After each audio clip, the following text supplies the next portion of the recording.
The door opened. Hitler stood there in his nightshirt, his hair uncombed, his face puffy with sleep and irritation. He was 54 years old, but looked older in that moment. His skin sallow, his eyes struggling to focus. This had better be important, Jodl. Mein Führer, the invasion has begun. Normandy, multiple landing sites, airborne drops inland, naval bombardment. They're coming ashore now. Hitler stared at him. For 3 seconds, maybe 4, he just stared. Then his expression changed. Not to alarm, not to shock, to something else entirely. His eyes sharpened. His mouth curved into something that wasn't quite a smile, but suggested satisfaction. So, he said, they've finally done it. They've shown their hand. He turned back into the room, leaving the door open. Jodl followed. Hitler walked to the window, looking out at the Bavarian Alps in the morning light, his hands clasped behind his back. Normandy, he said. Normandy. Not Calais. Interesting. Jodl waited. He knew better than to interrupt when Hitler was thinking. Outside, the mountains stood silent and perfect, utterly removed from the chaos unfolding 700 miles to the west. Birds sang. Somewhere below, a dog barked. The war felt very far away. It's a feint, Hitler said finally. Obviously. They want us to commit our reserves to Normandy, then they'll launch the real invasion at Calais. The Pas de Calais, that's where it makes sense. Shortest crossing, closest to Germany. This is Eisenhower trying to be clever. Jodl had the reports in his hand. He'd read them 3 times. The scale of what was happening in Normandy didn't match a feint. Thousands of ships, thousands of aircraft, airborne divisions dropped behind the beaches. But Hitler was already moving, getting dressed, calling for his adjutants. Get me the latest reports, everything, and get me Keitel. We need to assess the situation properly before we commit anything. That word. Commit. Jodl felt something cold in his stomach. The Panzer divisions, the 12th SS Panzer Division, Hitler Jugend, positioned near Lisieux. The Panzer Lehr Division, near Le Mans. Both units within striking distance of the Normandy beaches. Both units ready to move. Both units waiting for authorization that only Hitler could give. And Hitler, now fully dressed in his uniform, was smiling. Actually smiling. This could be perfect, Jodl. If this is their main effort, if they've committed everything to Normandy, we can destroy them there. Crush them on the beaches. Drive them back into the sea, show the world that Fortress Europe cannot be breached. The morning briefing began at 10:30. By then, more reports had arrived. The invasion wasn't slowing, it was expanding. 5 separate landing zones now identified. Utah Beach on the Cotentin Peninsula. Omaha Beach, where American troops were fighting through murderous German fire, but still advancing. Gold Beach, Juno Beach, Sword Beach, where British and Canadian forces were pushing inland. Paratroopers had secured key bridges and crossroads behind the beaches. Naval gunfire was systematically destroying German coastal positions.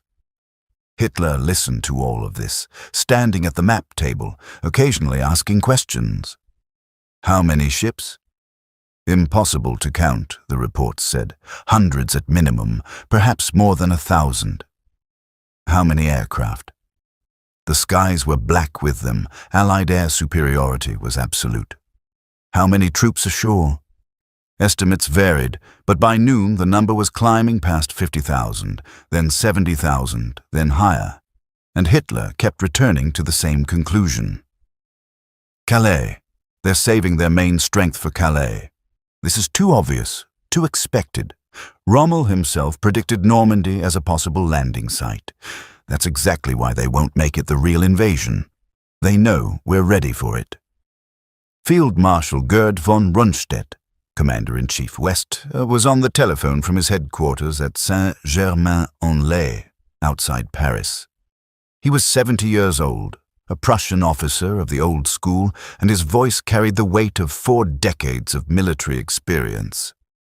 Mein Führer, I must request authorization to move the panzer reserves toward the landing zones. Every hour we delay allows the enemy to consolidate their beachhead. Hitler's response was immediate. No, not yet. We need to see their full hand first. If we commit the panzers to Normandy and the real invasion comes at Calais, we'll have nothing left to stop them. Mein Führer, with respect, the scale of this operation. I'm aware of the scale, von Rundstedt. I'm also aware of British deception capabilities. Remember the dummy tanks before El Alamein? Remember the false radio traffic? They're masters of this. We will not be fooled. The call ended. Von Rundstedt, 700 miles away, stood in his headquarters and said nothing for a long moment. Then he turned to his chief of staff. He's going to let them establish themselves. He's going to give them the time they need. But von Rundstedt was wrong about one thing. Hitler wasn't giving the Allies time out of indecision or weakness. He was giving them time because he genuinely believed he was being clever. He believed he was seeing through their deception.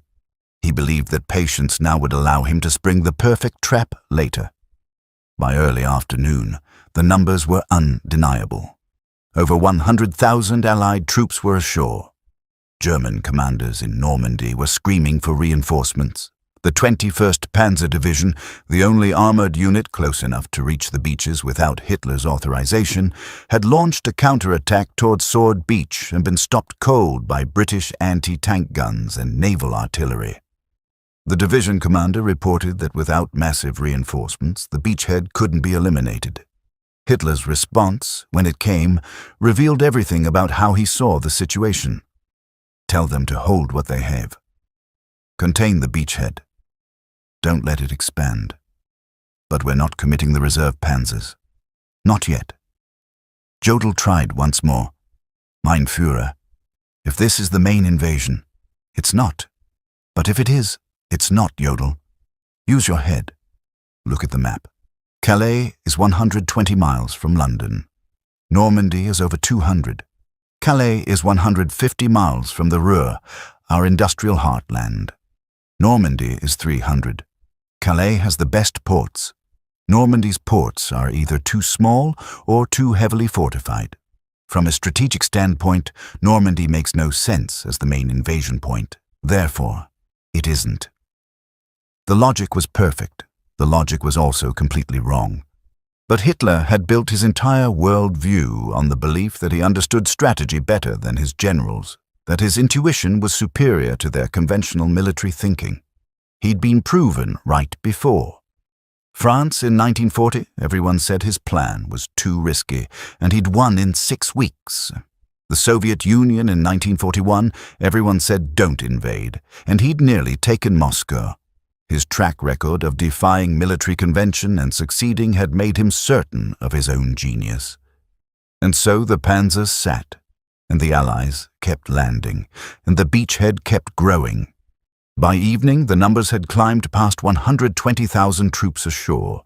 The Allies had linked up several of the landing zones. They'd pushed inland in places, 2 or 3 miles, even 5 miles in some sectors. They'd secured the port of Corseul. They'd captured Bayeux. The beachhead was no longer a toehold. It was a foothold. Soon it would be more. Hitler ate dinner that evening in the Berghof's dining room, surrounded by his staff and several guests who'd been invited before the invasion began. The conversation was almost normal. Someone mentioned the opera. Someone else discussed the latest production figures from the aircraft factories. Hitler spoke about his plans for rebuilding Berlin after the war, the grand boulevards and monuments. He seemed relaxed, almost cheerful. Only once did he reference the invasion. "They've made their move," he said, cutting into his vegetarian meal. "Now we'll see how it plays out. I suspect within a week we'll be hearing about the real invasion. Then everyone will understand why we held back our reserves." Across the table, an aide who'd just come from the communications room sat very still, a piece of paper in his pocket. The latest estimate, 140,000 Allied troops ashore. The number had been climbing all day. By midnight, it would exceed 150,000. He didn't mention it. Neither did anyone else. The dinner continued. That night in Normandy, the Allied beachhead was roughly 10 miles wide and in places 3 to 5 miles deep. Over 156,000 troops were ashore, exactly the number that would later be recorded in the history books. They'd brought tanks, artillery, supplies, thousands of vehicles. They'd established field hospitals, ammunition dumps, command posts. They'd captured dozens of German strong points. They'd taken thousands of prisoners, and the panzer reserves that could have hit them while they were still vulnerable, still organizing, still establishing their positions, sat motionless, waiting for authorization that wouldn't come. Hitler went to bed that night still believing he'd made the right decision, still believing Normandy was a diversion, still believing the real invasion was yet to come. The next day, June 7th, brought more of the same. The beachhead expanded. More troops landed. More supplies came ashore. The Allies pushed inland, taking villages, securing crossroads, establishing defensive positions, and Hitler continued to hold back the panzers. It wasn't until June 8th, 2 full days after the invasion, that he finally authorized the movement of some reserve units toward Normandy. Not because he'd changed his mind about Calais. He still believed the real invasion was coming there. But the situation in Normandy had deteriorated enough that he couldn't ignore it entirely. He released some units, but not all. He kept substantial forces near Calais, waiting for the invasion that would never come. By then, it was too late. The Allies had established air superiority so complete that German units moving in daylight were slaughtered from the air. The panzers that finally did move toward Normandy took days to get there, traveling only at night, hiding during the day, losing vehicles and men to Allied fighter bombers. When they finally reached the front, they arrived piecemeal, in small groups, too weak to launch the kind of massive counterattack that might have driven the Allies back into the sea. Field Marshal Erwin Rommel, who commanded Army Group B in northern France, had been away from his headquarters on June 6th.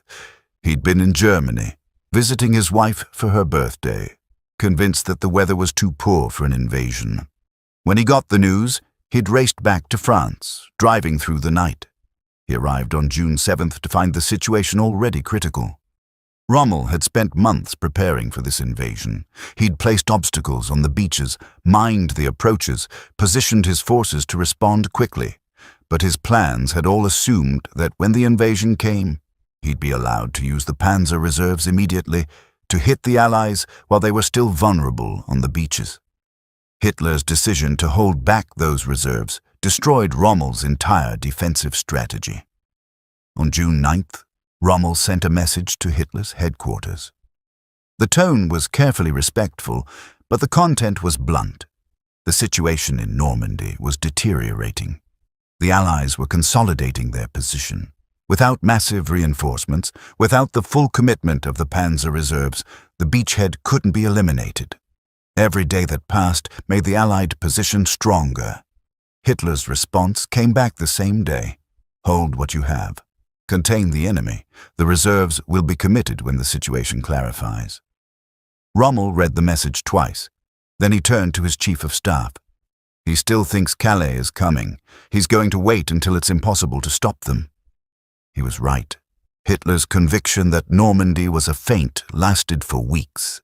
Even as the Allies poured more divisions into France, even as they broke out of the beachhead and began pushing toward Paris, Hitler kept substantial forces near Calais, waiting for an invasion that existed only in his mind. The Allied deception operation, Operation Fortitude, which had created a phantom army group in southeastern England supposedly preparing to invade Calais, was so successful that Hitler believed in it long after reality should have shattered the illusion. June